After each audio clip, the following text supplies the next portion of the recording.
Alors, l'objectif de cet exercice, c'est de savoir calculer des probabilités conditionnelles lorsqu'on a une densité.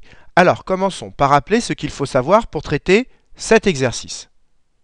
Alors, la première chose à savoir, c'est que si on vous demande de justifier qu'une fonction f est une densité sur un intervalle i, eh bien, vous devez vérifier trois choses. Premièrement, vous devez vérifier que cette fonction f est bien continue sur cet intervalle i. Deuxièmement, vous vérifiez que cette fonction est positive sur cet intervalle i. Et enfin, vous vérifiez que l'aire sous la courbe sur l'intervalle i, cette aire est égale à 1. Et si ces trois conditions sont remplies, alors vous pouvez conclure que cette fonction f est bien une densité sur cet intervalle i.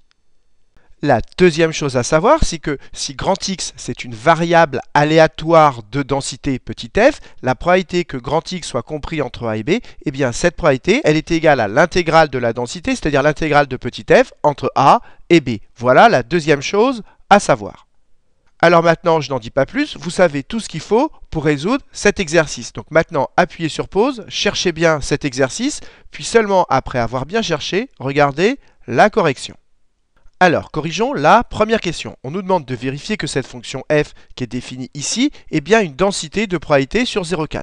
Donc on va vérifier que f vérifie ces trois conditions. Donc déjà, on va vérifier que f est continue sur 0,4. Mais f, voyez que f de x c'est 1/8 de x, c'est une fonction affine, donc c'est un polynôme. Et vous savez que les polynômes sont continus sur R. Donc cette fonction f, elle est continue sur R, et donc en particulier sur 0,4, c'est ce que j'ai écrit ici. Alors maintenant, il faut justifier que cette fonction f, elle est positive sur l'intervalle indiqué sur 0,4. Mais si on est sur 0,4, ça veut dire que x est compris entre 0 et 4, et en particulier que x est plus grand que 0. Et si x est plus grand que 0, ça veut dire qu'il est positif, et bien 1/8 de x aussi. C'est ce que j'ai écrit ici. X est positif, donc 1/8 de x aussi, et donc f est bien positive sur 0,4. On a donc justifié le deuxième point. Alors maintenant, reste à vérifier que l'aire sous la courbe est égal à 1. Et vous savez que l'aire sous une courbe, c'est égal pour une fonction qui est continue et positive. L'aire sous la courbe, c'est égal à l'intégrale de la fonction, ici, entre 0 et 4. Donc maintenant, il va falloir calculer l'intégrale de f de x dx entre 0 et 4 et vérifier que cette intégrale vaut 1. Et donc, on remplace f de x par son expression, donc par 1/8 de x. C'est ce que j'ai fait ici. Et maintenant, il va falloir que je calcule cette intégrale. Et pour calculer cette intégrale, je vais avoir besoin de trouver une primitive de 1/8 de x. Et bien ça, c'est très simple. Vous devez savoir que une primitive de x, c'est 1/2 de x carré. Et si vous n'en êtes pas convaincu, il suffit de dériver ceci et vous obtiendrez x. Mais moi, je ne veux pas une primitive de x, mais une primitive de 1/8 de x. Eh bien, ça ne change rien, c'est très simple. Vous multipliez par 1/8, et donc une primitive de 1/8 de x. Ici, on multiplie par 1/8. Donc ça fait 1/8 que multiplie 1/2 de x carré. Et 1/8 fois 1/2, ça fait donc 1/16 de x carré. Donc une primitive de 1/8 de x, de petit f, eh bien une primitive de 1/8 de x, c'est tout simplement 1/16 de x carré. Et donc cette intégrale, elle est égale à quoi? À une primitive, celle qu'on a trouvée ici, 1/16 de x carré, entre crochets, entre 0 et 4. Et maintenant, il n'y a plus qu'à remplacer x par 4, donc ça fait 4 carré, ça fait 16, donc ça fait 16 16e, moins, et on remplace x par 0, mais 0 au carré, ça fait 0, fois 1/16, ça fait toujours 0. Et donc ça fait 16 sur 16 moins 0, 16 sur 16 ça fait 1, donc ça fait 1 moins 0, ça fait 1. Et donc, notre fonction f, on a bien justifié qu'elle était continue et positive sur 0,4 et que l'aire sous la courbe vaut 1. Et donc, comme les trois points sont vérifiés, on peut en déduire, on peut affirmer que f est bien une densité sur 0,4. Voilà qui termine la première question. Alors, corrigeons la deuxième question. On nous demande de déterminer cette probabilité. Et vous voyez que c'est une probabilité conditionnelle. C'est de la forme la probabilité de a sachant b. Et vous devez savoir que la probabilité de a sachant b, c'est égal à la probabilité de a inter b divisé par P de B, c'est exactement ce qu'on va utiliser maintenant.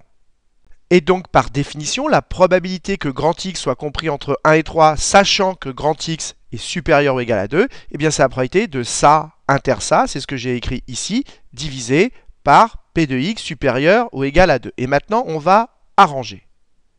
Alors, nous, ce qu'on veut, c'est que grand X soit compris entre 1 et 3. J'ai fait un petit schéma ici et j'ai hachuré en rouge entre 1 et 3. Mais on veut aussi que grand X soit supérieur ou égal à 2. Supérieur ou égal à 2, j'ai hachuré en bleu. Et comme les deux conditions doivent être réunies, c'est là où il y a les deux couleurs. Donc si on veut qu'il soit compris entre 1 et 3 et plus grand que 2, en fait, il faut le choisir entre 2 et 3. C'est ce que j'ai écrit ici. Donc cette condition qui était compliquée, elle s'écrit plus simplement grand X compris entre 2 et 3. Enfin, la condition x supérieur ou égal à 2. X supérieur ou égal à 2, je l'ai hachuré en bleu. Mais il ne faut pas oublier qu'on est sur l'intervalle 0,4. Donc x, il peut être au maximum égal à 4. Donc dire que x est supérieur ou égal à 2, ça veut dire qu'en fait, il est compris entre 2 et 4. C'est ce que j'ai écrit ici. Et maintenant, il n'y a plus qu'à calculer cette probabilité et celle-là. Alors j'ai écrit la première probabilité, celle du numérateur, je l'ai écrite ici. La probabilité que grand X soit compris entre 2 et 3, eh bien c'est toujours pareil, c'est égal à l'intégrale de la densité entre 2 et 3. Et maintenant, il n'y a plus qu'à calculer cette intégrale. Alors cette intégrale, c'est exactement la même que celle du premièrement, il n'y a que les bornes qui changent. Donc une primitive, eh bien on prend la même, 1/16 de x carré, mais au lieu de prendre entre 0 et 4, on prend entre 2 et 3. Et maintenant, il n'y a plus qu'à remplacer x par 3, puis x par 2. Et vous obtenez 9/16 moins 4/16, soit 5/16. Et pour cette probabilité, je l'ai mise ici, c'est toujours pareil, c'est l'intégrale de la densité, mais cette fois-ci entre 2 et 4, comme c'est la même intégrale et qu'avec les bornes qui changent, et bien ici ça ne change rien, vous remplacez x par 4 puis x par 2, et voilà, faites le calcul, et voilà ce que vous trouverez.